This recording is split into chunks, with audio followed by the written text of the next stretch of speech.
सुबह की धूप धीरे धीरे जेल की ऊंची दीवारों पर चढ़ रही थी।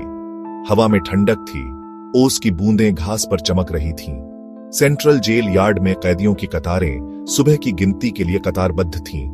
उनके चेहरे भावहीन थे, उनकी आंखें नीरस दिनचर्या की ओर देख रही थीं, जो उनका इंतजार कर रही थी। लेकिन आज का दिन अलग था।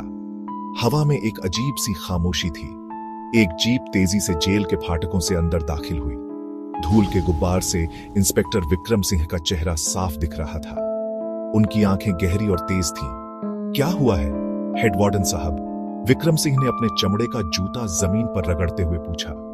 हेड वार्डन का चेहरा पसीने से तर था। इंस्पेक्टर साहब, तीन कैदी मृत पाए गए हैं। पहली लाश जेल की कोठरी में पाई गई थी। एक आदमी, उसका नाम सोनू था। उसकी गर्दन पर गहरे निशान थे। उसकी आंखें खुली हुई थीं, मानो मौत को देखकर हैरान रह गया हो। दूसरी लाश, मंगल नाम का एक कुख्यात गुंडा, जेल की रसोई में पड़ा हुआ था। उसका शरीर चाकू के घाव से भरा हुआ था। तीसरी लाश देखकर तो विक्रम सिंह भी चौंक गए। ये रामू था, एक दुबला पतला आदमी जो चोरी के जुर्म में बंद था। उसकी लाश व्यायामशाला में मिली। उसकी पीठ टूटी हुई थी। 3 हत्याएं, और तीनों अलग अलग तरीके से की गई हैं। विक्रम सिंह ने अपनी मूंछों को सहलाते हुए कहा, ऐसा लगता है कि हम एक खतरनाक हत्यारे से निपट रहे हैं। विक्रम सिंह ने अपनी जांच शुरू की। उन्होंने हर कोठरी का निरीक्षण किया, हर नुक्कड़ और क्रेन की जांच की। उन्होंने कैदियों और गार्ड दोनों से पूछताछ की। उनकी कहानियों को ध्यान से सुना, उनके चेहरे के भावों को पढ़ा। एक नाम बार बार सामने आ रहा था, कालिया। कालिया, जेल का सबसे खूंखार कैदी, एक ऐसा आदमी जिसकी क्रूरता के किस्से हर कोई जानता था। कालिया कहां है? विक्रम सिंह ने दहाड़ते हुए पूछा।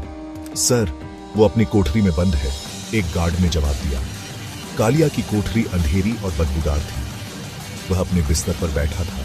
उसकी आंखें बंद थीं। उसके चेहरे पर एक शांत मुस्कान थी। तो कालिया, क्या तुम मुझे इन हत्याओं के बारे में कुछ बताना चाहोगे? विक्रम सिंह ने पूछा। कालिया ने अपनी आंखें खोली। उसकी आंखों में एक ठंडी, कठोर चमक थी। मैंने तुम्हें पहले ही बताया था इंस्पेक्टर, कालिया फुसफुसाया। इस जेल में कोई भी सुरक्षित नहीं है, खासकर तुम नहीं। विक्रम सिंह जानते थे कि कालिया कुछ छुपा रहा है, लेकिन उसके पास कोई सबूत नहीं था, कोई ठोस कड़ी नहीं थी। वह एक जाल बिछाने का फैसला करता है, एक ऐसी योजना जिससे कालिया खुद को बेनकाब कर देगा।